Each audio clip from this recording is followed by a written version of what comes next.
The Trans-Siberian Railway is an engineering marvel that stretches across a staggering 8,400 kilometers or about 5,000 miles, making it one of the longest railway systems on the planet. This monumental iron network spans the immense and diverse landscapes of Russia, from the farmlands of Eastern Europe to the permafrost in Siberia. In terms of sheer length, it easily dwarfs the iconic US transcontinental railway, cutting through dense forests, sweeping across sprawling plains, and conquering formidable mountain ranges. Its construction was an astonishing feat of human ingenuity, as it traverses the formidable Ural Mountains, crosses the mighty Siberian rivers, and braves the harsh climates of this immense nation. But how did they build this huge rail system? Today at Finance Spur, we'll find out how the longest rail system in the world was constructed. But for more videos about finance, technology, and business, don't forget to hit that like button and subscribe.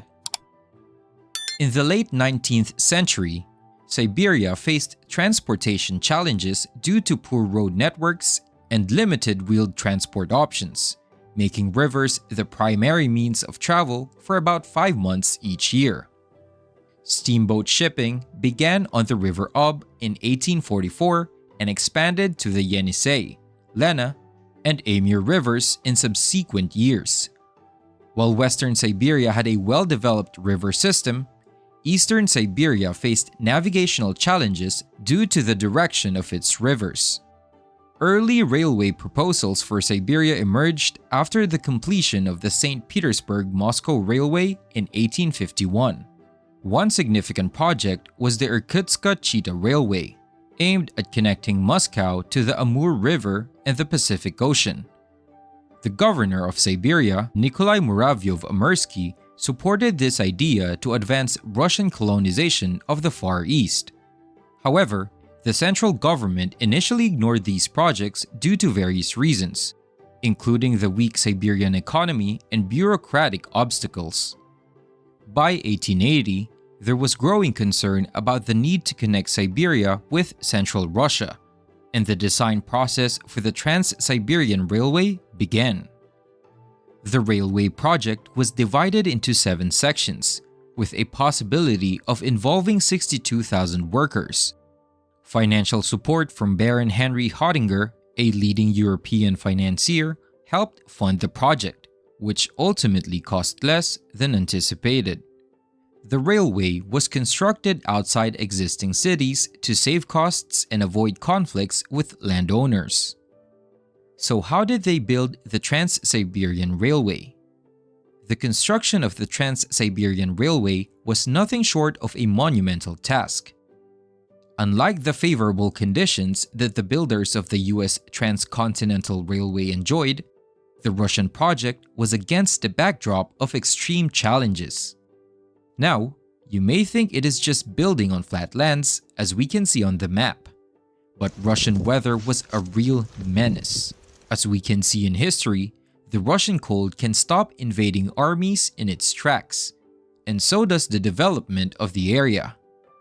The climate was very cold, the ground was as solid as ice, and it proved difficult to finish the project, but difficult was not impossible. Now, the first crucial step in its construction was the meticulous planning and surveying of the route. Engineers and surveyors had to navigate through the vast Russian landscape, taking into account factors like geography, terrain, and the locations of existing towns and settlements.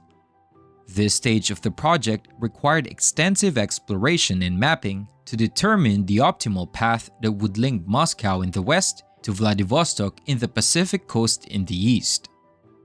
With the route determined, the next immense challenge was assembling the labor force for the project.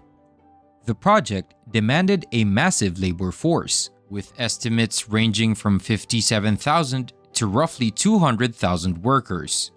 This workforce was comprised of a diverse group of individuals, including Russian peasants, prisoners, soldiers, and immigrant laborers from various countries. The use of forced labor, especially in the early stages, was very controversial. Aside from that, conditions were often harsh, with workers enduring extreme weather conditions, inadequate housing, and long hours of strenuous labor. Now, as we said multiple times earlier, the Trans-Siberian Railway had to traverse a wide range of challenging terrains, as it stretched from Moscow across the vast expanse of Russia to Vladivostok. It crossed dense forests, vast plains, and swamps, and encountered the formidable Ural Mountains. Each of these landscapes presented unique challenges. In the Urals, engineers had to construct tunnels and bridges to overcome the mountain range. The dense Siberian forests required extensive tree clearance and track laying, while the vast Siberian plains demanded meticulous planning for water sources and logistics. Aside from that, the Russian landscape was also littered with rivers and lakes. Due to this, the railway's construction also involved the construction of numerous bridges to span the various rivers and waterways encountered along the route. Building these bridges was a feat of engineering excellence, requiring the design and construction of massive structures capable of withstanding harsh weather conditions and forces of nature. And, after decades of effort and sacrifice, the Trans-Siberian Railway was finally completed in 1916, linking the European heartland of Russia to its remote eastern territories. It became a symbol of connectivity, resilience, and ambition. The railway not only facilitated transportation and trade, but also played a crucial role in the movement of people and resources across this vast nation.